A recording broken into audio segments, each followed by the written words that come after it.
নমস্কার। আজকে আবার একটা গুরুত্বপূর্ণ বিষয় নিয়ে আপনাদের কাছে উপস্থিত এবং যে ভিডিওটা আজকে করতে চলেছি, মনে যদি হয় যে এটা আমার আপনার প্রত্যেকের জীবনে প্রয়োজন, অবশ্যই শেয়ার করবেন। আপনারা থাকেন, আমার সাথে আছেন এবং ভালো, ভালো আমাকে কমেন্টস করেন, তার জন্য অনেক ধন্যবাদ। শুধু ভালো না, অনেক প্রয়োজনীয় দরকারিও কমেন্টস আপনারা করেন, সেটাকে আমি মাথায় রাখি। নেক্সট ভিডিওতে আমি চেষ্টা করি সংশোধন করার বা সেই টপিক নিয়ে আলোচনা করার। পাশে থাকার জন্য অসংখ্য অসংখ্য ধন্যবাদ। আমি কৃতজ্ঞ আপনাদের কাছে।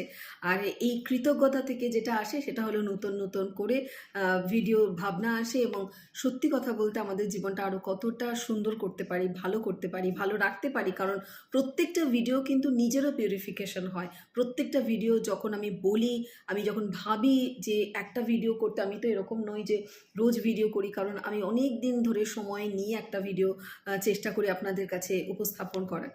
আজকে যে বিষয়টি নিয়ে আলোচনা করব সেটা হলো স্বামী স্ত্রীর ঝগড়া হলে সন্তানের প্রভাব কি পড়ে এবং সেটাতে প্রবেশ করার আগে সন্তানের মানসিক স্বাস্থ্য, শারীরিক স্বাস্থ্যের কতটা অবনতি হয় সেটা আলোচনায় যাবার আগে কয়েকটা দৃষ্টান্ত এবং এই সমস্ত উদাহরণগুলো আমার চেম্বারে ঘটেছে। যারা আসেন তারা জানেন যে এগুলো তাদেরই কথা। আমি সেটা নিয়েই আজকে আলোচনা করব। বেশ কয়েকটি ঘটনা আলোচনা করলে আপনারা বুঝতে পারবেন যে সত্যি সত্যি আমরা যেগুলো করে থাকি আমাদের অজান্তেই, সেটা যদি একটু রেকটিফাই করি, একটু অন্যরকমভাবে করি, ঝগড়াটাই অন্যরকমভাবে করি, কারণ ঝগড়া তো করতেই হবে, তাই না? ঝগড়া করব না এই ভাবনাটা বা ঝগড়া হয় না এটাও কিন্তু ঠিক নয়, কারণ ঝগড়ার পরে কিন্তু আবারও নিজেদের ভালোবাসার জায়গায় ফিরে আসা। কিন্তু ঝগড়া, আমি যেটা একটা আমার ভিডিও রয়েছে, রিল রয়েছে, যে হেলদি এবং আনহেলদি, অর্থাৎ স্বাস্থ্যকর ঝগড়া এবং অস্বাস্থ্যকর ঝগড়া, এইটা নিয়েও আজকে একটু অবশ্যই টাচ করব। যদি মনে হয় যে স্বাস্থ্যকর ঝগড়ার বিষয়টি কী, তাহলে আমার ফেসবুক পেজে রিল আছে, অবশ্যই সেখানে দেখে নেবেন। আজকে যে বিষয়টি নিয়ে আলোচনা করব, মানসিক এবং শারীরিক স্বাস্থ্যের কতটা অবনতি হতে পারে বাবা মার ঝগড়ার জন্য। প্রথম হচ্ছে যে দৃষ্টান্তটি, একটি 17-18 বছরের মেয়ে, মুখটা একদম ছোট হয়ে আছে, চেম্বারে এসে সে শেয়ার করছে যে ম্যাম, তার অ্যাংজাইটি হয়, প্যানিক ডিসঅর্ডার রয়েছে, প্রচণ্ড মন খারাপ লাগে, কিচ্ছু ভালো লাগে না, পড়াশোনা করতে ভালো লাগে না, তার কোনো কাজে কোনো ইন্টারেস্ট নেই। সে সাইকোলজি নিয়েই পড়ার চেষ্টা করছে কিন্তু কিচ্ছু করে উঠতে পারছে না, নিজে মানে নিজের লাইফটাকে সাজাতে পারছে না। কেন এরকম হচ্ছে? তো অনেকক্ষণ তার সাথে কথা বলার পর যেটা সেশনে নানান ধরনের টেকনিক থাকে আমাদের, সেগুলো করার পর মেয়েটির যা বক্তব্য যে ওর একে রয়েছে ট্রাস্ট ইস্যু, লোনলিনেস, প্রচণ্ড একা, কোনো বন্ধুত্ব করতেও ভালো লাগে না। যখন তাকে জিজ্ঞাসা করলাম কিন্তু কেন, বাড়িতে বাবা মা রয়েছে আর কেউ নেই, সেক্ষেত্রে বাড়িতে খুব একা, মা ব্যস্ত থাকেন, বাবা ব্যস্ত থাকেন, আর বন্ধুত্বের জায়গায় আমি কোনো বন্ধু, বেস্ট ফ্রেন্ড না, বেস্ট ফ্রেন্ড নেই, নর্মাল ফ্রেন্ড, খুব হাই হ্যালো ছাড়া নেই সম্পর্ক। আমি না ম্যাম কারোর সাথে কথা বলে না খুব ফ্লেক্সিবল বোধ করি না, বা আমার খুব ট্রাস্ট ইস্যু রয়েছে। কেন ট্রাস্ট ইস্যু রয়েছে? অনেক ভেতরে প্রবেশ করে যখন বুঝতে পারলাম যে তার বাবা মার সম্পর্ক এতটা খারাপ এবং প্রত্যেক দিন ছোট থেকে সেই মেয়েটি ফেস করছে ভাঙচোর, মারপিট, মা অফিস থেকে ফিরছেন, বাবা অফিস থেকে ফিরছেন, তারপরে একটা সাংঘাতিক অশান্তি প্রত্যেক দিন, কথায় কথায় খাবার টেবিলে অশান্তি হচ্ছে, শুতে গিয়ে অশান্তি হচ্ছে, একে অপরের মুখ দেখছে না। এই রকম পরিস্থিতির মধ্যে থাকতে থাকতে যখন আজকে তার 16-17 বছর বয়স হয়ে গেছে, তার অদ্ভুতভাবে তার মানসিক স্বাস্থ্যের অবনতি এতটাই হয়েছে যে এখন কথায় কথায় বুক ধড়ফড় করে, প্যানিক অ্যাটাক হচ্ছে, নানান ধরনের প্রবলেম শুরু হয়ে গেছে।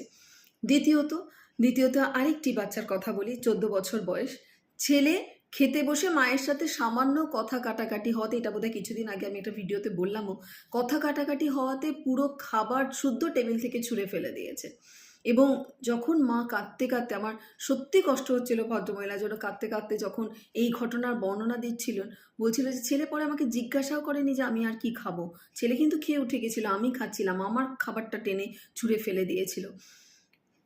এই ক্ষেত্রেও যখন ডেপথে গিয়ে আমরা আলোচনা শুরু করলাম, তখন বুঝলাম তার বাবা মাঝে মাঝেই কিন্তু এই রকম ধরনের আচরণ করে। কখনো খাবার ভালো না হলে, কখনো খাবারে নুন বেশি বা ঝাল বেশি হয়ে গেলে, নানান ধরনের, কিংবা হাজব্যান্ড ওয়াইফের কোনো কারণে কথা কাটাকাটি হয়ে গেলে, বা অফিসের কোনো সমস্যা হলে সেটাতেও রাগের সময় হয়তো ফোন এলো, তখনও খাবার ছুঁড়ে ফেলে দেওয়া।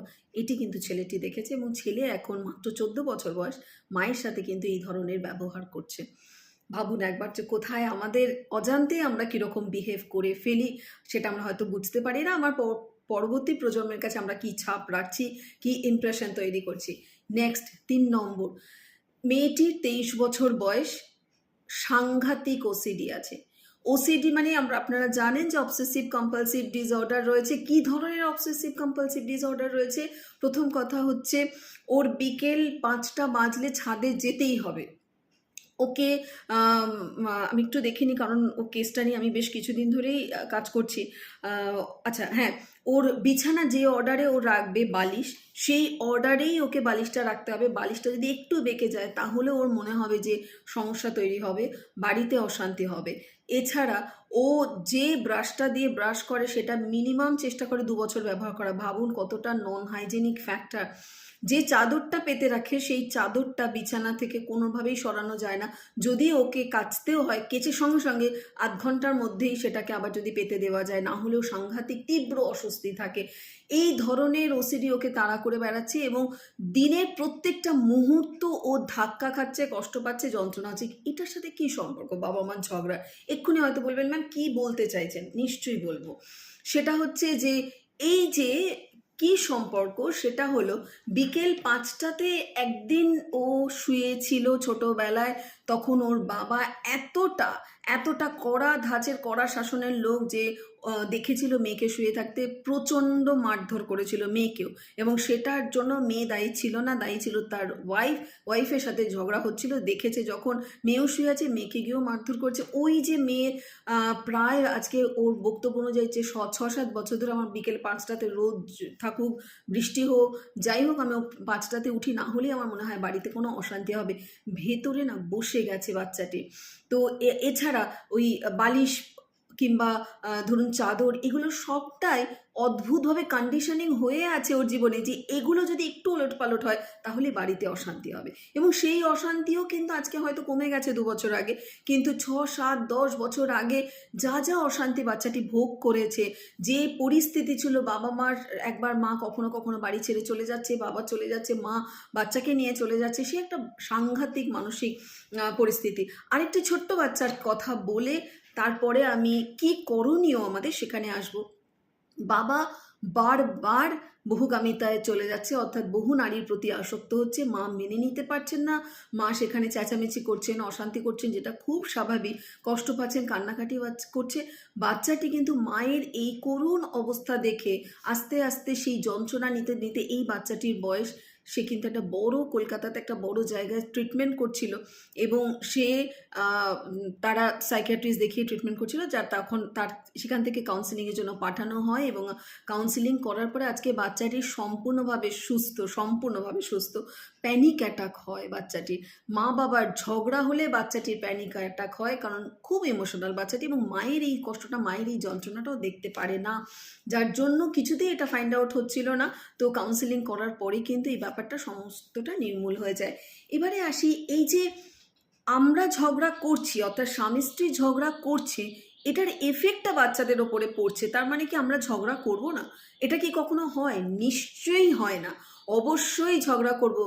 বিয়ে মানে হলো যে দুটো ভিন্ন মানুষের সহাবস্থান, অর্থাৎ আমরা দুজন আলাদা মানুষ একই ছাদের তলায় থাকতে শুরু করেছি। সেখানে ডিফারেন্স অফ ওপিনিয়ন, আমাদের মতপার্থক্য হবে না, আমাদের কথা মিলবে না। সেদিনকে যেমন এত আমরা লাভলি কাপল বলি, যেখানে দীপিকা আর রণবীর সিংকে, সেখানে দীপিকারই একটা সাক্ষাৎকারে দেখতে পাচ্ছিলাম, দীপিকা পাড়ুকোনের একটা সাক্ষাৎকারে দেখছিলাম, বলছিল হ্যাঁ, দুটো মানুষ আমরা আলাদা থাকি, আমাদের প্রচুর মতপার্থক্য হয়, আমাদের প্রচুর ওপিনিয়ন ডিফারেন্ট থাকে, আমরা একে অপরের সাথে ঝগড়াও করি, কিন্তু সেটা এমন পর্যায়ে নয় যেটা মানসিক যন্ত্রণার দিকে নিয়ে যেতে পারে। প্রথমত হচ্ছে বুঝতে হবে যে দুজন ভিন্ন মতের মানুষ থাকবো এক জায়গায়, সেখানে ঝগড়া হবে, ইটস ভেরি সিম্পল। প্রথমেই বাচ্চাদের কাছে এই মেসেজটা দিয়ে দেওয়া, একদম ছোট যেমন 3, 3.5, 4 বছর বয়স, দেখবেন বাবা মা ঝগড়া করলে ওরা এসে মুখ চাপা দিয়ে দেয়, বন্ধ করে দেয়, তুমি চুপ করো, তুমি চুপ করো, তুমি কথা বলো না। যার সাথে এমনও হয় যে বাবাকে হয়তো ধাক্কা মারছে, মাকে ধাক্কা মারছে, তুমি চলে যাও, তুমি কথা বলো না। তখন কিন্তু বুঝতে হবে যে আসলে ওর এই জায়গাটা তো নিরাপত্তাহীনতায় ভুগছে, ও সাংঘাতিকভাবে ওর একটা ক্রাইসিস তৈরি হচ্ছে। কারণ ও জানে যে বাবা মার যদি কথা বন্ধ হয়ে যায় ওকে অনেক রকম আনপ্রেডিক্টেবল সিচুয়েশনের মুখোমুখি পড়তে হয়। এর আগেও হয়তো অনেকবার ঝগড়া হওয়াতে ও ঠিকভাবে খেতে পারেনি, কিংবা বাবা মার ওই একটা হাসি খুশি পরিবারের যে পিকচার সেটা ও পায়নি বলে ওর অনেক ডিসকমফর্ট তৈরি হয়েছে, অনেক রকম স্ট্রেস তৈরি হয়েছে। আমরা ভাবি ও তো ছোট, কিচ্ছু হবে না, একদম নয়। এই রকমও সাইকোলজিস্টরা বলছেন যে আমাদের এই ধারণাটা তৈরি হয়ে গেছে যে বাচ্চা যখন বিছানায় শুয়ে থাকে তখনও বাবা মা বা বাড়ির মধ্যে যদি কোনো খারাপ পরিস্থিতি তৈরি হয় বাচ্চার মধ্যে সেই রিপারকেশন হয়। তাহলে বাচ্চা যখন একটু বড় হয়ে যাচ্ছে বাবা মার ঝগড়া দেখলে দেখবেন, এটা খেয়াল করে দেখবেন, বাচ্চা খুব অসহায় বোধ করে যখন নাকি বাবা মার ঝগড়া হয় বা বাড়ির পরিবেশের মধ্যে খুব একটা উত্তপ্ত পরিস্থিতি তৈরি হয়। আবারও বলছি, এক্ষেত্রে অনেকের মনে হতে পারে দূর, ঝগড়া তো হবেই, কী করবো, ঝগড়া করবো না তাই বলে সব সহ্য করে যাব। ভুল কনসেপ্ট নিয়ে থাকবেন না, অবশ্যই ঝগড়া করবেন, কারণ আপনার যে মতামত সেটাও তো অন্যর কাছে পৌঁছতে হবে, অর্থাৎ আপনার পার্টনারের কাছে পৌঁছতে হবে। It's very true. কিন্তু দেখতে হবে যে এই জায়গাটাতে আমি ঝগড়াটা করছি কি ওয়েতে, স্বাস্থ্যকর কিনা অস্বাস্থ্যকর। কি স্বাস্থ্যকর ঝগড়া? এক হচ্ছে যখন ঝগড়া করছি তখন মনে রাখতে হবে কোনো খারাপ শব্দ ব্যবহার করা, মারপিট করা, আমি আসছি, এইগুলো করা যাবে না। আমি কি করা না করলে আমরা আলটিমেটলি ঝগড়াও করব, আবার বাচ্চাদের এবং নিজেদের মানসিক স্বাস্থ্যের অবনতি হবে না। প্রথমত হচ্ছে হ্যাঁ, দাম্পত্য জীবনে এই ঝগড়া কেন হয় তো বললাম, বিভিন্ন কারণে হতে পারে। রেসপন্সিবিলিটি নিয়ে হতে পারে, কাজের দায়িত্ব নিয়ে হতে পারে, সন্তানকে লালন পালনের ক্ষেত্রে হতে পারে, জিনিসপত্র কেনা হতে পারে, অর্থনৈতিক দিক থেকে হতে পারে, বিভিন্ন কারণ হতে পারে, সেক্সুয়াল দিক হতে পারে, যে প্রত্যেক দিন হয়তো একটা মানুষের ডিজায়ার ফুলফিল না হতে হতে সে হয়তো নানানভাবে অন্য কারণে, সে হয়তো পার্টনার হয়তো সেটা বলতে পারছেন না, অন্যান্য কারণে ঝগড়া হয়ে যাচ্ছে। মেন্টাল একটা মিসম্যাচের জন্য তো ঝগড়া হয়। আমি যেটা চাইছি আমি সেটা পাচ্ছি না এবং এটা আমার দরকার, সেটা তুমি কোনোভাবেই দিতে পারছো না। এই জায়গাটা থেকে অ্যাকচুয়ালি তো আমাদের ঝগড়া হয়, বা আমি যেটা বলছি তুমি সেটা শুনছো না, সেখান থেকে অ্যাকচুয়ালি ঝগড়াটা শুরু হয়। তো কি করলে আমরা আলটিমেটলি বাচ্চাদের এই মানসিক স্বাস্থ্যটাকে ঠিক রাখতে পারবো? ঝগড়াও করব, অর্থাৎ সাপও মরবে আবার লাঠিও ভাঙবে না। বিষয়টা যদি আমরা এইভাবে দেখতে পারি, দেখুন কয়েকটা পয়েন্টস বলেছি, এই পয়েন্টসগুলোর বাইরেও অনেক কিছু রয়েছে। আমি বারবারই বলি যে আমি অনেক দিন একটা বিষয়ের ওপরে পড়াশোনা করি, ভাবি এবং সেটা নিয়ে চিন্তা করি, গবেষণা করি, তারপরে গিয়ে আমি একটা ভিডিও করি। তো আজকে আমি 5টা পয়েন্টের কথা বলবো। এই 5টা পয়েন্টকে মাথায় রাখবেন, দেখবেন অনেক ক্ষেত্রে আপনাদের নিজেদের মানসিক স্বাস্থ্য তো ভালো থাকবে এবং সন্তানও কিন্তু, আমরাও কিন্তু আমাদের বাবা মার ঝগড়া আজও আমরা আমাদের বাবা মার ঝগড়া দেখি, কিন্তু জানি ঝগড়ার পরেই কিন্তু আবার দুজনে পাশাপাশি বসে, ইনফ্যাক্ট আমরা তো খুব মজা করে আমার বাবা মাকে বলি, আমরা আমরা আমরা 3 বোনই আমরা মজা করে বলি এই ঝগড়া হচ্ছে, সঙ্গে সঙ্গে কিন্তু আধ ঘন্টা পরেই আমার বাবা হয়তো মাকে একটা কিছু বলছে, এটা খাও সেটা খাও, বাবা মা বলছে এটা আগে তুমি খাও তারপর আমি খাচ্ছি। তো যার জন্য মানসিকভাবে আমরা সুস্থ একটা জীবনযাপন উপভোগ করছি। তো আমরা যদি মনে করি আমাদের পরবর্তী প্রজন্মকে এটা দিতে হবে বা এই সুস্থ একটা জীবন দিতে হবে, তাহলে ঝগড়া নিশ্চয়ই করব, কিন্তু কীভাবে করব সেটা আমি একটু বলে দিই। অবশ্যই এটা তারপরে আপনাদের ব্যক্তিগত ধারণা তো থাকবে। প্রথম কথা হচ্ছে, ঝগড়া করার পর আনওয়ান্টেড সিচুয়েশন সন্তানের জন্য হয় বাবা মা যদি বহুদিন কথা বন্ধ করে দেয়, কারণ তাহলে ওরা একটা নিরাপত্তাহীনতায় ভুগতে থাকে। ওরা মনে করে আর কি এটা ঠিক হবে, ওরা তো জানে না হয়তো যে কতদিন পরে ঠিক হবে, হয়তো কেউ কারোর সাথে আপনারা কথা বলছেন না, আলাদা ঘর শেয়ার করছেন, দিনের পর দিন কেউ কারোর মুখ দেখছেন না। সেক্ষেত্রে বাচ্চার কাছে যে কমফর্টটা দরকার বা বাচ্চা যে আনন্দটা পেতে পারে বাবা মার কাছ থেকে, যে উষ্ণতা, সেটার কিন্তু অভাব হয়ে যাচ্ছে। দ্বিতীয়ত হচ্ছে, ঝগড়া হলেই খারাপ শব্দ ব্যবহার করা, এবং খারাপ মানে অত্যন্ত খারাপ শব্দ ব্যবহার করা। এটা মাথায় রাখতে হবে। এক হচ্ছে ঝগড়ার সময় খারাপ শব্দগুলো পার্টনারেরও মানসিকভাবে যেমন ক্ষতি করে, আপনারও ক্ষতি করছে। কারণ আপনি ঝগড়ার পরে যখন কথাগুলো মনে পড়বে, আপনার বিবেক সবথেকে বেশি আপনাকে কাটবে, মানে আপনাকে দংশন করবে। আর দ্বিতীয়ত হচ্ছে এই যে বাচ্চা অপশব্দগুলো শুনছে, এগুলো থেকে ওর ধারণা হচ্ছে পার্টনারের সাথে ঝগড়া হলে এই রকমভাবেই বোধহয় বলতে হয়। অর্থাৎ সম্পর্কটা বোধহয় নিশ্চয়ই খুব একটা সুন্দর নয়, খুব একটা হেলদি নয়। এই যে বাচ্চাটি 17 বছর মেয়েটির ট্রাস্ট ইস্যু, কাউকে ট্রাস্ট করতে পারে না, সবসময় মনে হয় যে পার্টনার বা বন্ধু মানেই তো এরকম হবে। এটা একটা। দ্বিতীয়ত তৃতীয়ত, এটা 2 নম্বর পয়েন্ট। তৃতীয়ত হচ্ছে মারপিট, ঝগড়াঝাটির মধ্যে মারপিট নর্মাল, সরি ঝগড়াঝাটি হবে এটা নর্মাল। মারপিট করা, এই যে গায়ে হাত তোলা, ধুম করে কেউ কাউকে মেরে দিচ্ছে এবং সেটা সাংঘাতিক পর্যায়ে এক একজনের চলে যায়, এটা থেকে বিরত থাকুন দয়া করে। প্রথমত হচ্ছে এটা স্বাস্থ্যকর তো নয়, স্বাস্থ্যের জন্য নয়, মানসিক শারীরিক কোনো স্বাস্থ্যের জন্যই নয়। এবং বাচ্চা যখন দেখছে মা বাবা মারপিট করছে, সেখান থেকেও ট্রাস্ট ইস্যু তৈরি হচ্ছে, সেখান থেকে সম্পর্কের প্রতি ডিসরেসপেক্ট তৈরি হচ্ছে। এবং শুধু যে আপনারা একে অপরের সাথে ঝগড়া করে নিজেদের রেসপেক্টটাকে নষ্ট করছেন তা নয়, তার সাথে সাথে বাচ্চাদেরও কিন্তু আপনাদের প্রতি রেসপেক্ট থাকছে না। দেখবেন কথায় কথায় ওরাও কিন্তু গায়ে হাত তুলছে, নয় ভাই বোনে নালে মা বাবাকেই গায়ে হাত তুলে দিচ্ছে। কারণ এটাই তো ওরা দেখে আসছে। কোনো বাচ্চা যা দেখছে সেটাই করছে, এটাই মাথায় রাখতে হবে, সেটা যেখান থেকেই দেখুক না কেন। তাই ঝগড়ার সময় মাথায় রাখবেন এই ধরনের হতে পারে তিনি আপনার বন্ধু ছিলেন এককালে, কিন্তু এটা তো বাচ্চার বোঝার কথা নয়। সে যদি মারপিট বা এই ধরনের খারাপ শব্দ ব্যবহার করা, স্ল্যাং ল্যাঙ্গুয়েজ ইউজ করা দেখে, তো অটোমেটিক্যালি বাচ্চার পক্ষে কিন্তু সেটা মানসিক স্বাস্থ্যের জন্য সাংঘাতিক ক্ষতিকর হবে এবং ওর পরবর্তী সময় সম্পর্কের প্রতিও একটা অদ্ভুত অবিশ্বাস তৈরি হবে। এরপর হলো স্বামী স্ত্রীর ঝগড়ার মধ্যে বাচ্চাদেরকে অনেক সময় টেনে আনা হয় যে দেখ তোর মা এই বলেছিল না, তুই বল, তুই তো সাক্ষী ছিলি, কিংবা তোর বাবা তো এই করেছিল, তুই তো জানিস। এই যে একটা সিদ্ধান্ত ওর ওপর চাপিয়ে দেওয়া, অনেক ক্ষেত্রে দেখা যায় যে বাবা মার মাঝখানে না ওরা এই সিদ্ধান্ত না নেবার কারণে অনেক সময় বাবা মার কাছে ওরা অনেক বকুনি খায় যে এখন উত্তর দিতে পারছিস না, যখন পরে আমার কাছে আসবি তখন আমি বুঝিয়ে দেবো। সিদ্ধান্তহীনতায় ওরা ভোগে। অনেক সময় আনস্টেবল মেন্টাল কন্ডিশন ওদের তৈরি হয়ে যায় যে কী করবো, কী বলবো, এটা বললে তো এটা সমস্যা হবে, ওটা বললে তো ওটা সমস্যা হবে। এটা একটা 4 নম্বর পয়েন্ট।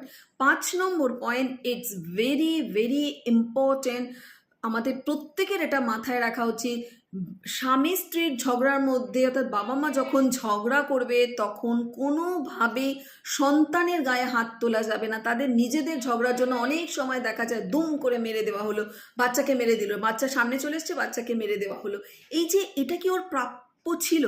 ওর তো ছিল না। বাবা মা নিজেদের হয়তো কনভারসেশনের মধ্যে জড়িয়ে পড়েছেন, নিজেরা ঝগড়া করছেন, কিন্তু বাচ্চার ওপরে কেন সেই আঘাতটা আসবে? বাচ্চাকে অনেক সময় বাবা বা মা চূড়ান্ত মারধর করতে থাকে, তারপরে হয়তো মা বাবার কষ্ট হয়, কিন্তু সেটা তো বড় কথা না। সেটা আপনি বারবার করছেন, বারবার কষ্ট পাচ্ছেন, কিন্তু আপনার সন্তানের কি ভয়ানক মানসিক পরিস্থিতি তৈরি হচ্ছে যে বাবা মার ঝগড়া মানিস তার হাড় কাঁপুনি দিচ্ছে, এবার নিশ্চয়ই তাকে ধরেও টানাটানি হবে। এগুলো মাথায় রাখতে হবে।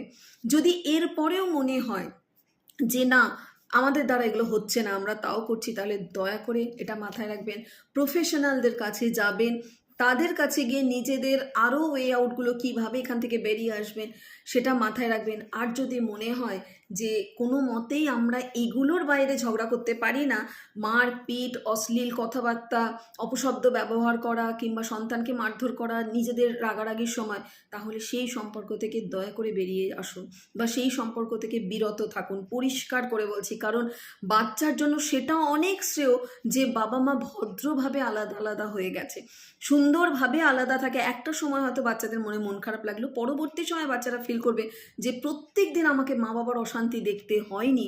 এবং এটাও তার সাথে বাচ্চাদের ক্ষেত্রে এটাও বলে দেওয়া, এটাও বলবেন যে যখন ধরুন আপনারা হেলদি ঝগড়া করছেন, ঝগড়া হচ্ছে, রাগারাগি হচ্ছে, 2-1 ঘন্টা মুখ কালো কালি হয়ে যাচ্ছে, মানে মুখ দেখা দেখি বন্ধ হয়ে যাচ্ছে, তো হয়তো আপনি একদিন থাকলেনও না একটা ঘরে, এরকমও হয়। যদিও বলি আমরা যে, আমি স্পেশালি বলি রাগকে বেশি বাসি করা উচিত নয়, তাহলে কিন্তু সেটা শরীরের জন্য যেমন বাসি খাবার ভালো না, মনের জন্য রাগটা বেশি বাসি হলে ভালো নয়। তো চেষ্টা করবেন রাগটাকে মিটিয়ে নেওয়ার। যে পক্ষই যেই শুনছেন আমার এই ভিডিওটা তাদেরকেই বলব রাগটাকে মিটিয়ে নেওয়ার চেষ্টা করুন নিজেদের সম্পর্কের জন্য এবং সন্তানের জন্য বটে। আরেকটা কথা, যখন হেলদি ঝগড়া করবেন, যে ঝগড়া হচ্ছে, চিৎকার চেঁচামেচি হচ্ছে এবং আপনারা রাগারাগি করছেন একটা বিষয় নিয়ে, সেই সময় যদি বাচ্চা নিরাপত্তাহীনতায় ভোগে তখন তাকে বলে দেওয়া যে তুমি যেমন তোমার বন্ধুদের সাথে ঝগড়া টগড়া করো, পাপা বা মাও তো আমার বন্ধু, তাই আমার বাবা মার সাথে একটু ঝগড়া হতেই পারে, মানে পাপার সাথে বা মায়ের সাথে, কিন্তু তুমি এটা নিয়ে টেনশন করো না, আমার তো একটু পরেই ঠিক হয়ে যাবে। তো এটা ও তখন বুঝবে যখন নাকি আপনারা আগের মানে হিস্ট্রিতে যেন এরকম থাকে যে ঝগড়া করেছেন আবার ঠিকঠাক হয়ে গেছে, তাহলে কিন্তু ওর এই ক্রাইসিসটা আর তৈরি হবে না। আমার বক্তব্য হলো, আমি মানসিক স্বাস্থ্য নিয়ে যখন কাজ করি, সেই পরিষেবাটা যখন আমি দিই, আমি বাচ্চাদের সাথে যখন কথা বলি, সেটা 4-5 বছরের বাচ্চা হোক, সেটা 24-25 বছরের একটি ছেলে বা মেয়ে হোক, আমি দেখতে পাই প্যারেন্টিংটা কি অদ্ভুতভাবে, বিশ্বাস করুন পরবর্তী সময় আমার ইচ্ছে আছে এই বিষয়ের ওপরে যদি আমি একটা লেখা বা লিখতে পারি বা কোনো ডকুমেন্টারি তৈরি করতে পারি, আমার সত্যি সেই ইচ্ছেটা রয়েছে। এখন আমি সেটা নিয়ে ভাবছি কিছুদিন ধরে, যে কি অদ্ভুত পরিচয় পাই সন্তানদের মানসিক স্বাস্থ্যের এবং শারীরিক। বলছিলাম যে শারীরিক স্বাস্থ্যের এই যে প্যানিক অ্যাটাক, এটা তো একটা শারীরিক দিকেই চলে যায়। তো বিভিন্ন প্যানিক অ্যাটাক হয়, ওসিডি থেকে নানান ধরনের মাইগ্রেনের সমস্যা হয়। আমাদের ঝগড়ার জন্য বাচ্চার শারীরিক কতটা ক্ষতি হয় আমরা ভেবেছিলাম কখনো? না, ভাবিনি। কিন্তু সেই ঝগড়া, আবারও বলছি, ঝগড়া হবে, ঝগড়া করবেন, প্রাণ মন খুলে ঝগড়া করুন, কিন্তু মিটিয়েও ফেলুন। সেটা যেন আপনার সন্তানের ওপরে অনেক দিন স্থায়ী না হয়। আর যদি মনে হয় যে মানুষটির সাথে থাকা সম্ভব নয়, ঝগড়া করলে ক্রমাগত বাড়তে থাকবে, সম্পর্কের অবনতি হবে, বাচ্চার ক্ষতি হবে, তাহলে অবশ্যই সেই সম্পর্ক থেকে বিরত থাকুন। আমি আমার মতো করে চেষ্টা করলাম। যদি প্রয়োজন হয় নিশ্চয়ই ভিডিওটি শেয়ার করবেন। সাথে থাকুন, আমার সাথে থাকুন, আপনারা থাকেন আমার সাথে, আর এইভাবেই জুড়ে থাকুন। ভালো থাকুন, সুস্থ থাকুন। নমস্কার।